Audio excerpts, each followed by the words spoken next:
नमस्कार मित्रांनो, लग्नानंतर होईलच प्रेम या मालिकेच्या आजच्या भागामध्ये अगदी मनपूर्वक मी तुमचं स्वागत करते। तर आजच्या भागामध्ये आता मित्रांनो, ऑफिसमधील सावंतशी आता हा पार्थ बोलत असतो। तेव्हा आता पार्थ सावंत म्हणतो की बोला सावंत, आता माझी तब्येत बरी आहे आणि संध्याकाळी मात्र मी तुम्हाला कॉल करणार होतो आणि ऑफिसचा जे काही ग्रुप आहे तर त्यावर अगदी कॉन्टॅक्ट करून भेटणार होतो।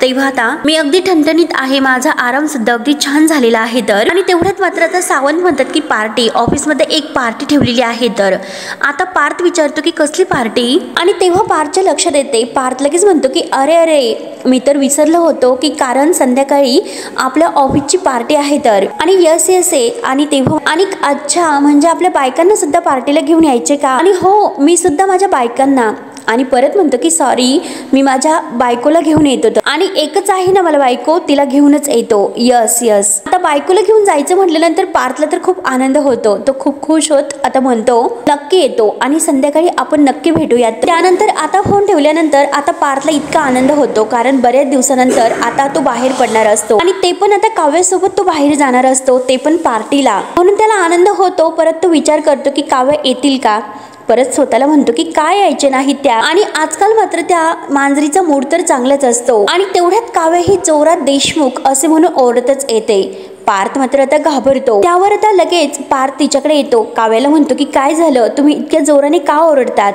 आणि तोंडाला तुम्ही हे सर्व काय लावले। तेव्हा काव्य ही जोरात ओरडते की मी तोंडाला काय लावलं हे सोडून द्या, परंतु तुम्ही मात्र आता काय केलं ते अगदी विचारा। त्यावर आता पार्थ विचारतो की मी काय केलं, तर काव्य रागाने विचारते की आंघोळ करायला तुम्हाला खूप आवडतं। तेव्हा आता पार्थ म्हणतो की हो, शावरला असं पाठ लावून मला भिजायला खूप आवडतं। काव्य पुन्हा ओरडते इतक्या डिटेलमध्ये सांगू नका, आंघोळ केल्यानंतर मात्र आता तुम्हाला वायपरने ते बाथरूम साफ करता येत नाही का, इतकं सुद्धा तुम्हाला कळत नाही का। तेव्हा आता पार्थ म्हणतो की ते काव्य जोरात ओरडते की काय ते आणि काय हो, मी फेसवॉश लावून अगदी बाथरूममध्ये गेले होते चेहरा फ्रेश करायला, आणि जर मी आता तेथे ते इतकं पाणी होतं पडले असते त्यावर पाय घसरून, तेव्हा मात्र आता पार्थला हसू येतं, अगदी सरकन पडले असते असं आता काव्य म्हटलेले असते, त्याचं पार्थला खूप हसू येते।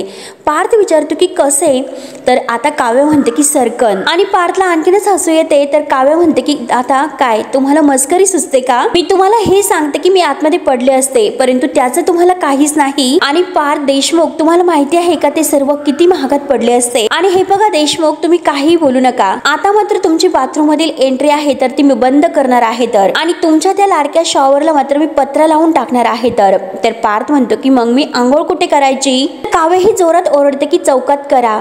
पार्थ म्हणतो की लोक माझ्याकडे बघतील। तेव्हा आता काव्य म्हणते की मला काही सांगू नका, मी तुम्हाला सांगते की तुमची आजपासून बाथरूम मध्ये एंट्री ही बंद करणार म्हणजे बंद करणार। तेव्हा पार्थ पुन्हा म्हणतो की सॉरी, पुढच्या वेळेस जेव्हा मी बाथरूम मध्ये जाईल तर वायपरने मात्र सर्व काही स्वच्छ करून ठेवेल आणि सगळं काही क्लीन होईल, अगदी चकाचक सुकलेलं असेल तर। आणि काव्य आता अगदी हात जोडते आणि म्हणते की धन्यवाद, आज युद्धाच्या अगोदर शरणागती करली त्यामुळे मात्र मनापासून थँक्यू, असे बोलून आता काव्य ही टॉवेल घेते आणि पार्थला म्हणते की हा बाजूला, जोरात पार्थवर पुन्हा ओरडते आणि लगेच मात्र आरशासमोर उभी राहून आपला चेहऱ्याचा फेसवॅक आता स्वच्छ करत असते। तेव्हा मात्र आता पार्थला हसू येतं। पार्थ आता मनात म्हणतो की मांजर मूड बरा करण्यासाठी मात्र ही शरणागती पत्करलेली आहे, नाहीतर हा बोका सुद्धा इतक्या लवकर लढाई मात्र इतक्या सहजासहजी नाही सोडत। आणि पुन्हा आता तेवढ्यात काव्य त्याच्या जवळ येते आणि त्याला जोरात हातावर मारते आणि विचारते कसला विचार करतात। तेव्हा आता की पार्थ आता ते मम करत असतो आणि म्हणतो की ऑफिसमध्ये मला तुम्हाला त्याबद्दल एक सांगायचं आहे, आणि हे बघा ते मी ऑफिसला तर जाणार आहे। तेव्हा लगेच आता काव्य ही पार्थचा हात धरते आणि त्याला गोल बिंगवते। पार्थ विचारतो की काव्या अहो हे काय करतात, तेव्हा पार्थला असं वाटतं की नक्की काव्याला डान्स करायचा आहे। तर आता लगेच पार्थ खुश होत म्हणतो की डान्स, चला मग आपण डान्स करूयात। तर तेव्हा आता काव्य म्हणते की हे बघा दिवाळीत झाला तो पोरा झाला, आणि ज्या माणसाला बाथरूम साफ करता येत नाही त्या माणसाबरोबर डान्स कर यासाठी मला अगदी कोणतीही इंटरेस्ट नाही। तर तेव्हा आता पार्थ थोडासा नाराज होत सॉरी असं म्हणतो, आणि काव्य म्हणते की हे बघा तुमचे शब्द आहे तर ते असे गोल गोल गोल गोल फिरतात, म्हणून मी तुम्हाला एकदाच गोल गोल फिरून घेतले। तर त्यामुळे आता कसं तुम्ही स्पष्ट बोला, एकदम मुद्द्याचं बोला, एकदम असं जे काही मुद्द्याचं आहे तर त्यावर या पटकनी। त्यावर तर पार्थ म्हणतो की कसे की आज संध्याकाळी ऑफिसमध्ये पार्टी आहे तर, आणि त्यात म्हणजे, आणि तेवढ्यात मात्र आता काव्याच्या मोबाईलवर फोन येतो आता काव्य ही फोन घेता घेता म्हणते की यांना कधीही पटपट बोलायला जमत नाही तर. आणि आता काव्य मात्र हिला चैन पडत नाही म्हणून आता तिच्या मैत्रिणीचा फोन कट करते आणि आता लगेच ती पार्थजवळ पुन्हा येते आणि विचारते की आता सांगा तुम्हाला नक्की काय म्हणायचं होतं ते. तेव्हा आता पार्थ परत म्हणतो की हे बघा कसे आहे की संध्याकाळी ऑफिसमध्ये तर पार्टी आहे आणि सगळेजण मात्र आपल्या बायकोला. तेव्हा मात्र काव्याच्या मोबाईलवर पुन्हा फोन येतो. काव्य पुन्हा फोन घ्यायला जाते आणि काव्य ही आता खूप वैतागलेली असते आणि म्हणते की आता ह्या खारुताईचं काय करायचं आहे बरं. पार्थ म्हणतो की नक्की काहीतरी इम्पॉर्टंट असेल म्हणूनच त्या सारखं कॉल करत असतील म्हणून उचला त्यांचा फोन. तर काव्य फोन उचलते. तेव्हा आता काव्य फोन उचलून अनिशाला म्हणते की अगं बोल आणि जे काही बोलायचं असेल ते एकदम पटापट बोल. तेव्हा आता लगेच तिकडून अनिशा म्हणते की क्लास. तर काव्य म्हणते की काय संध्याकाळी क्लास, ऑनलाईन क्लास आणि मला हेच कळत नाही की संध्याकाळी ऑनलाईन क्लासेस का ठेवतात बरं. आणि हो सॉरी खरंच बरोबर आहे कारण माझ्या तर ते लक्षातच आले नाही की आपल्या क्लासरूमला आग लागल्यामुळे मात्र आता तेथे तर अगदी सगळी काही आता व्यवस्थित करण्याची तयारी सुरू आहे. त्यामुळे त्यांना आता मात्र काही दिवस ऑनलाईन क्लासेस घ्यावे लागतील. हे तर खरंच माझ्या लक्षात नव्हतं आणि हे बघ तू काही काळजी करू नको, मी नक्की अटेंड करेन. नक्की तू काही काळजी करू नकोस. हो नक्की. आणि तुम्हाला सांगितल्याबद्दल थँक्यू आणि बाय करून ती आता फोन ठेवते. आणि फोन ठेवल्यानंतर मात्र आता काव्य पुन्हा विचारते की पार्थला बोला काय बोलत होते. तेव्हा आता पार्थ म्हणतो की काही नाही कारण काव्याला संध्याकाळी क्लास आहे हे पार्थला समजलेले असते. तर आता काव्य म्हणते की नाही तुम्ही नक्की काहीतरी बोलत होता तर बोला. तुम्ही काहीतरी बोलत होता मग कसं असं की काहीच नाही म्हणून. तेव्हा आता पार्थ सांगतो. पार्थ म्हणतो की आज संध्याकाळी ऑफिसमध्ये पार्टी आहे आणि सगळ्यांचं असं ठरलेलं आहे की आपल्या बायकांसोबत तेथे सगळ्यांनी यायचं म्हणून. तेव्हा आता काव्याला खूप हसू येतं. काव्य म्हणते की देशमुख अहो काय देशमुख आणि पार्थ देशमुख अहो भारतातल्या आर्ट टेक्निकल सारखं तुम्हाला इतकं फिरून फिरून गोल गोल फिरायची काय गरज होती बरं. स्पष्ट बोलायचं होतं की नक्की काय आहे ते. आणि लगेच म्हणते की हो मी तयार आहे आणि माझ्याकडे मात्र अगदी कलरचा वन पीस आहे आणि तो मी घालते परंतु तुम्ही काय घालणार आहे बरं. तर पार्थ म्हणतो की मी ना मस्त आणि परत म्हणतो की एक मिनिट कारण संध्याकाळी तुमचा ऑनलाईन क्लास आहे. तेव्हा आता काव्य म्हणते की ठीक आहे मग काय. तेव्हा आता पार्थ म्हणते की मग तुम्ही कसे येणार. तर आता मात्र काव्य म्हणते की हे बघा तो क्लास आहे तर तो क्लास मात्र रात्रभर नाही तर तो क्लास मात्र संपणार आहे आणि तो क्लास संपल्यानंतर आपण नंतर जाऊयात. तर पार्थ म्हणतो की लेट नाही चालणार आणि तुमची रात्री रिव्हिजन सुद्धा असते. तेव्हा मात्र आता काव्य म्हणते की हे बघा देशमुख तुमच्या बरोबर जर यायचं असेल तर आज रात्रीची मी सुट्टी घेते. त्यावर आता पार्थ म्हणतो की नाही आपण पार्टी कॉम्प्रोमाइज करू शकतो परंतु तुमचा अभ्यास मात्र मला अगदी कॉम्प्रोमाइज नाही करायचा. तेव्हा आता काव्य म्हणते की मला काय करायचं नाही ते सोडून द्या परंतु तुम्ही इतक्या दिवसापासून घरी आहात तुम्ही बाहेर पडताल तुमच्या माणसामध्ये जाल तुम्हाला बरं वाटेल आणि हे बघा एन्जॉय करताल तुम्ही. तेव्हा आता पार्थ स्पष्ट म्हणतो की नाही एन्जॉय करणार नाही आणि मी पार्टीला नाही जाणार. तर काव्य म्हणते की अहो देशमुख याला काय अर्थ आहे. स्वतःहून तुम्हाला सांगते की मी सुद्धा यायला तयार आहे मी येते पण ते सुद्धा तुम्हाला चालत नाही तर. आणि मी म्हणाले बाबा ठीक आहे मी घरी बसून माझा अभ्यास करते आणि तुम्ही जा तर ते सुद्धा तुम्हाला नकोय मग असं कसं बरं. तेव्हा आता पार्थ म्हणतो की हे बघा काव्या तुम्ही जर माझ्या बरोबर आलात तर ते मला आवडणार आहेच पण तुमचा अभ्यास मात्र माझ्यासाठी जास्त महत्त्वाचा आहे. त्यामुळे मी तुम्हाला सांगतो की अभ्यासाच्या बाबतीत मी फारसा सिरियस आहे. मी तुम्हाला सांगतो की जेव्हा माझी 12वी झाली तर पहिल्यांदा बाबांनी घरामध्ये कलर टीव्ही आणला होता. अख्ख्या चाळीमध्ये आपल्या घरामध्ये कलर टीव्ही होता आणि त्याच वेळेस मात्र क्रिकेटच्या मॅचच्या स्पर्धा सुरू होत्या आणि तेव्हा मात्र आता जीवाचे 10वीचे पेपर होते. तोपर्यंत आता मी कुणाला टीव्हीला सुद्धा हात लावून दिला नाही जोपर्यंत जीवाचे पेपर संपत नव्हते तोपर्यंत. आणि त्या वर्षी मात्र पहिल्यांदा पार्थ देशमुखने क्रिकेट नाही बघितलं. माझ्या भावाला मात्र मन लावून मी अभ्यास करताना पाहिलं होतं. त्या वर्षी मात्र वर्ल्ड कप आहे तर तो आपण जिंकलेला नव्हता परंतु जीवाचा मात्र जेव्हा 10वीचा रिझल्ट लागला होता आणि त्याचं मार्कशीट जेव्हा मी हातामध्ये घेतलं होतं आणि तेव्हा मात्र अगदी वर्ल्ड कप आहे तर तो हातामध्ये घेतल्याचं मला फील झालं होतं. तेव्हा मात्र काव्य खूप छान हसत असते. तर आता पार्थ म्हणतो की तेच फिलिंग्स आहेत ना तर ते पुन्हा मला अनुभवायचं आहे. आयएसच्या परीक्षेमध्ये सेंचुरी मारताना मला तुम्हाला बघायचं आहे. तर काव्याचा चेहरा लगेच खुलतो. त्यानंतर मात्र तुमच्या प्रगतीमध्ये कोणतेही जरी अडथळे आले तरी सुद्धा दूर करण्यासाठी मी आहे तुमच्या सोबत. तुमच्या अभ्यासामध्ये ज्या गोष्टीने अडथळा निर्माण होईल या सगळ्या गोष्टीवर मी पाणी फिरायला तयार आहे. तर तुमच्यासाठी मात्र मी 1000 पार्ट्या सोडून देईन परंतु लाल दिव्याच्या गाडीमध्ये जर तुम्हाला बसायचं असेल तर मात्र लाल फुग्याच्या पाठीमागे मात्र माणसाने धावू नये. तर छोटी मोहापेक्षा ध्येय मोठं असतं. तेव्हा मात्र पार्थ हा काव्याचा गॉगल घेतो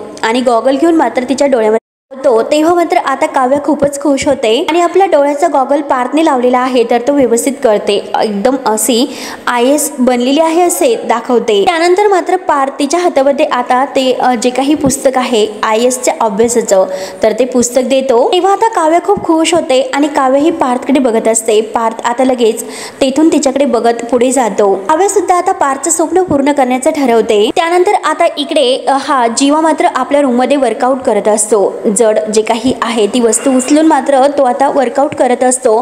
त्याला पूर्णपणे घाम आलेला असतो। तेवढ्यात तेथे नंदिनी येते। नंदिनी म्हणते की आहो जरा हळूच, किती घाम तुम्हाला आलेला आहे? तर जीवा म्हणतो की अगं बरेच दिवस झाले वर्कआउट केला नव्हता, त्यामुळे आता असं होत असेल बहुतेक। अगदी खूप आता जीवाला दम भरलेला असतो। जीवा आता टेबलवर अगदी पाणी पित बसतो। तेवढ्यात आता नंदिनी ही कपाटामधून नॅपकिन घेते आणि जीवाला घाम पुसायला देते। तेव्हा आता लगेच जीवा नाईस असं म्हणतो। नंदिनी खुश होत म्हणते की जीवा थँक्यू सो मच। तेव्हा आता जीवा विचारतो की का? तर नंदिनी म्हणते की खरंच तुम्ही माझ्यासाठी खूप काही कष्ट घेतलेत, माझा आनंद निवास तुम्ही मला परत मिळवून दिला त्याबद्दल। हे बघा जीवा, अहो अजूनपर्यंत मला नाही कळाले की हे सर्व तुम्ही इतकं सहजपणे केलं कसं आणि केले कसे बरं? कुठून तुम्ही इतके सारे पैसे आणले? त्यावर त्या जीवाला टेन्शन येतं। जीवा विचारतो की कसं म्हणजे? तर नंदिनी म्हणते की अहो 10 करोड रुपये इतके आणलेत कुठून तुम्ही? तेव्हा आता जीवा पुन्हा म्हणतो की अगं नंदिनी तू सारखं सारखं त्याच विषयावर काय येते? जीवा सांगायला तयार नसतो। जीवा आता लगेच विषय बदलतो, परंतु आता नंदिनी जीवाचा हात धरते आणि तिच्या डोक्यावर ठेवते आणि माझ्या डोक्यावर हात ठेवून मला खरं खरं सांगा की तुम्ही नक्की माझ्याशी खोटं काही बोलत नाही ना? जीवा नंदिनीकडे बघत आपला हात लगेच बाजूला घेतो आणि नंदिनीला म्हणतो की हा कसला वेडेपणा आहे? नंदिनी तू हे सर्व काय विचारते? त्यावर आता नंदिनी म्हणते की जीवा हे बघा, मला जे खरं आहे ते सांगा, कारण मागच्या वेळेस सुद्धा मी तुम्हाला हा प्रश्न विचारला होता, तेव्हा सुद्धा तुम्ही विषय टाळला होता, तर मग आज सुद्धा खरं काय आहे ते सांगा बरं। आणि हे बघा, काही करून मात्र मला आज माझ्या प्रश्नाचं उत्तर हवं आहे। तर इतके 10 करोड रुपये तुम्ही कुठून आणले? तेव्हा आता जीवा म्हणतो की हे बघ, खरं तर मी तुला सांगणार नव्हतो, परंतु तू इतकी फोर्स करते म्हणून मी तुला सांगत आहे। तर मी शेअर मार्केटमध्ये गुंतवणूक केली होती म्हणून 5 करोड रुपये आता त्याचे आले आणि राहिलेल्या 5 करोडचं मी बँकेचं लोन केलेलं आहे। तर जीवा आता खोटं बोलतो। ऐकून आता नंदिनीला धक्का बसतो। नंदिनी म्हणते की काय बोलतात जीवा, तुम्ही 5 करोड रुपयाचं लोन घेतलं? तुम्ही मला हे सर्व खरं सांगतात का? तर जीवा म्हणतो मी तुला आता खरं सांगतो तरी सुद्धा तू माझ्यावर डाऊट घेते। तर नंदिनी म्हणते की अरे एक मिनिट जीवा, बँकेकडून जर लोन घ्यायचं असेल तर आपल्याला काहीतरी गहाण ठेवावे लागते, तरच आपल्याला लोन मिळते। नक्की तुम्ही इतकं मोठं काय असं गहाण ठेवलेलं आहे? जीवा आता आपल्या मनात अगदी स्वतःला म्हणत असतो की आता खरंच सॉरी नंदिनी, मला तुझ्याशी खोटं बोलावं लागतं। जीवाचे हात मात्र थरथर कापत असतात। नंदिनी सारखं त्याच्याकडे बघत असते की जीवा नक्की काहीतरी आपल्यापासून लपवतो। परत नंदिनी विचारते की जीवा अहो प्लीज काय आहे ते सांगा, बोला जीवा, बोला प्लीज, मला खरंच खूप टेन्शन येतंय। तेव्हा आता जीवा थोडंसं अडखळत बोलत असतो। जीवा म्हणतो की 5 करोड साठी मी शाहू जी काही आपली इकडे प्रॉपर्टी होती तर ती प्रॉपर्टी मात्र विकलेली आहे। तर हे ऐकून आता नंदिनीला एक जबर धक्का बसतो। आता हे सर्व समजल्यानंतर नंदिनी जीवाला विचारते की अहो काय बोलतात तुम्ही?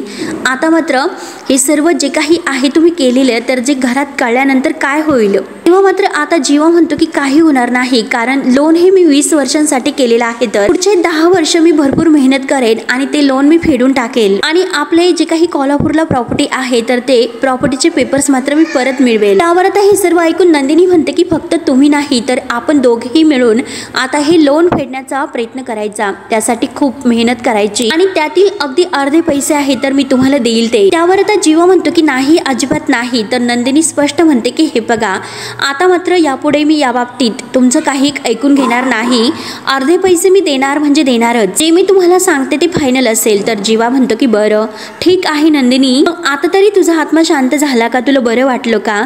तेव्हा आता नंदिनी पुन्हा म्हणते की हो सॉरी जीवा, खरंच सॉरी, कारण मी तुमच्यावर संशय घेतला होता, पण मी सुद्धा काय करणार होते, कारण मला सुद्धा खूप टेन्शन आले होते, तुमची काळजी वाटत होती। मला फक्त इतकं हवं आहे की आता यापुढे मात्र तुम्ही कोणत्याही अडचणीत यायला नकोय म्हणून। बरं ठीक आहे, मी तुमच्यासाठी ज्यूस घेऊन येते, असे बोलून नंदिनी किचन मध्ये निघून जाते। आता जीवाच्या मनामध्ये आणखीन एक अगदी सल असते, कारण त्याने आपल्या आजीची जी प्रिय आठवण आहे तर ती विकलेली असते आणि आता मात्र हे नंदिनीला त्याने काही सांगितलेले नसते, म्हणून तो आपल्या मनामध्ये आता ती गोष्ट अगदी त्याला खात असते। त्यानंतर मात्र आता मानिनी आणि विक्रम मात्र कॉफी घेता घेता आता तो खेळ खेळत असतात, परंतु आता गप्पा सुद्धा त्यांच्या खूप छान सुरू असतात। विक्रम म्हणतो की अगं तू तुझ्या मैत्रिणीला इतकं सुनावलं हे मात्र मी पहिल्यांदा बघितलं, कारण काय तू तिला बोलत होतीस, तिच्या कानामागे देऊन तिला तू अगदी अपमान करून तिची लायकी तू दाखवली. परंतु हे बघ अगं, जो काही आत्तापर्यंत मी कांदा लसूण आणि हे जे सर्व काही कुटलेलं खलबत्त्यात ऐकलेलं होतं, परंतु पेन ड्राईव्ह मात्र आत्तापर्यंत खलबत्त्यात कुटलं हे कधी ऐकलेलं नव्हतं. म्हणूनच मनू तुम्हाला फार असे आवडते. खरंच तू काय केलंस, जे काही आहे त्या सुनीताला तू सुनावलं ना, खरंच म्हणजे हे बघ मनू, अगं राजहंसाला कसं निरपेक्षक अगदी विनू करतो तसं मात्र तुला दुधातील पाणी पाण्यातील दूध बरोबर कळते. तर त्यावर आता मनू म्हणते की आहो तुम्ही तसं म्हणतात, परंतु मी सुद्धा अगदी जरा भरकटलेले होते. त्यावर आता विक्रम म्हणतो की ठीक आहे, अगं राग लोभ आता माया मद मस्तर माया अगदी भरलेल्या बाटल्यांसारखे असतात आणि माणसं सुद्धा तशीच, त्यामुळे चुका तर होतच राहणार आणि त्यातूनच माणसाला खूप काही शिकता येते. तेव्हा आता मनू म्हणते की बरं असो, झालं गेलं ते गंगेला मिळाले. आपली दिवाळी मात्र छान अशी आनंदात पार पडली, त्यामुळे खरंच मी खूप आनंदात आहे. तर आणि तुम्हाला सांगू का, आपल्या सुना आणि मुलं मात्र आता सुखात नांदत आहे असे मला वाटते. तर त्यामुळे मला खरंच खूप बरं वाटतं. त्यावर हे ऐकून आता विक्रम म्हणतो की हो मला सुद्धा तेच वाटते आणि आता मात्र त्यांना त्यांची मार्ग शोधून दे. आपण मात्र त्यांना आता काही कुरबुर नाही करायची. आपण आता म्हातारी आई बाबा आहोत ना, मग आपण रिटायर व्हायचं लक्षात ठेव. आणि आता मात्र आपल्या सेकंड हनीमूनचा आपण विचार करायचा. तेव्हा आता मनूला असते आणि म्हणते की काही कसं बोलता तुम्ही. विक्रम म्हणतो की अगं मनू जाऊयात ना आपण, युरोप वगैरे आहे तर तिकडे फिरून येऊयात. मनू म्हणते की नाही, मला तुमच्यासोबत कुठेही यायचं नाही. तर विक्रम म्हणतो की अगं असं कसं बोलते, चल ना जाऊयात. तर मनू म्हणते की हो ठीक आहे, आपण एक काम करूयात, आपण मात्र आपल्या नातवंडांची लवकरात लवकर तोंड बघूयात, आपण तिकडे युरोप कुठेही म्हणताल तिकडे फिरायला जाऊयात. तर विक्रम म्हणतो की अगं हे सर्व करण्यासाठी तुझी मुलं आहेत ना, ते खूप आता वेळ लावणार आहे. तर आणि हे बघ अशी ती छोटी छोटी बाळं आहेत ना, ती घरामध्ये रांगताने आणि असं पालतं पडताना जर बघितली तर तेव्हा कुठे तुझा पाय घरातून निघेल का, तू सांग बरं. त्यावर त्यात ऐकून मनू हसते आणि म्हणते की हो हे मात्र अगदी खरं आहे. तर आणि देशमुख अहो कसं माझं मन तुम्ही ओळखतात ओ, फक्त इतकं तुम्हाला ओळखत नाही की आपला राजा मात्र जपून ठेवावा, नाहीतर मानिनीचा हत्ती आहे तर त्याला उडून लावेल, चेक अँड मेक असे बोलून आता बरोबर बोलता बोलता मालिनी मात्र विक्रमला हरवते. तेव्हा आता विक्रम हसतो आणि म्हणतो की खरंच तू तर खूप शहाणी आहे. मुलांच्या सुखी संसाराची स्वप्न दाखवता दाखवता तू मात्र माझा मस्त पत्ता कट केला. तर आता दोघांनाही खूप आता हसू येते, दोघेही खूप आता आनंदात असतात. त्यानंतर आता इकडे सकाळी नंदिनी आणि जीवा रूम मध्ये तयार होत असतात. आता दोघांच्याही मोबाईलवर आता काउन्सिलरचा मेसेज वाचतो. दोघेही आता आपला मोबाईल चेक करतात आणि बघतात तर काय त्यांना धक्का बसतो. नंदिनी जीवाजवळ येते आणि जीवाला म्हणते की काउन्सिलरचा मेसेज आहे. तर तेव्हा आता जीवा म्हणतो की मला सुद्धा काउन्सिलरचा मेसेज आलेला आहे. तेव्हा मात्र जीवा आणि नंदिनीला काउन्सिलरकडे ते का गेले होते, डिव्होर्स अगदी हवा आहे यासाठी, हे क्षण मात्र आठवतात. इकडे पार्थ आणि काव्या रूम मध्ये असतात तर त्या दोघांना सुद्धा काउन्सिलरचा मेसेज येतो. ते सुद्धा आता काउन्सिलरकडे गेलेले असतात की 6 महिना म्हणजे त्यांना अगदी एकत्र राहण्यासाठी आता ह्या काउन्सिलरने सांगितलेलं असतं आणि त्यांना डिव्होर्स घ्यायचा असतो. हे आता त्यांना सुद्धा क्षण आठवतात. तेव्हा आता काउन्सिलर मॅडमने त्यांना विचारलेलं असतं की खरं तर आता तुम्ही इतक्या दिवसापासून एकत्र राहतात, मग तरी सुद्धा तुम्हाला डिव्होर्स का घ्यायचा आहे. तेव्हा मात्र आता पार्थ हा तेथे म्हटलेला असतो की खरं तर मला मात्र आता माझ्या बायकोबरोबर ही कोर्टाची नाही तर देवळाची पायरी चढायची होती, परंतु भक्ती आणि लग्न मारून बुक्की नाही करता येत, त्यामुळे आम्हाला तुम्ही डिव्होर्स देऊन टाका, आम्हाला एकमेकांचा त्रास नाही होणार. दोघे आता एकमेकांकडे पाहत असतात आणि इकडे जीवा आणि नंदिनी या दोघांची सुद्धा अवस्था तीच असते. आणि नात्याची शेवटची संधी म्हणून आता काउन्सिलरने त्यांना सांगितलेलं असते की आता काही 6 महिने तरी तुम्हाला एकत्र राहावं लागेल डिव्होर्स घेण्या अगोदर. तेव्हा आता लगेच काव्य ही पार्थला म्हणते की 2 महिने झाले सुद्धा आता मात्र काउन्सिलरला भेटावं तर लागेल. तेव्हा मात्र आता लगेच पार्थ विचारतो की भेटून आपण काय सांगणार आहोत बरं. इकडे जीवा आणि नंदिनीला सुद्धा तोच प्रश्न पडतो. आणि मित्रांनो शेवटी हा भाग येथे संपतो. पुढील भागामध्ये आता ह्या चौघांना सुद्धा खूप आता टेन्शन आलेलं असतं की नक्की काय करायचे. त्यानंतर आता मानिनी आणि काव्या मात्र आता ह्या किचनमध्ये काहीतरी करत असतात. तर आता पार्थ तेथे येतो.